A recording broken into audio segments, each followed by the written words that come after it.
किन मस हजुरआमा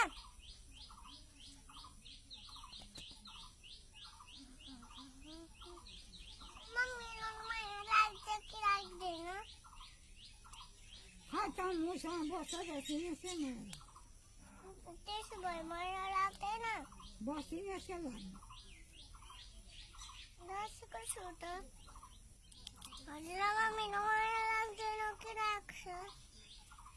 हजुरआमा भन्नु न म त भन्दिनँ छिटो भन्नु न फेरि माछा खेलाइदिनु म हजुरआमा म बिहे कहिले गरिदिने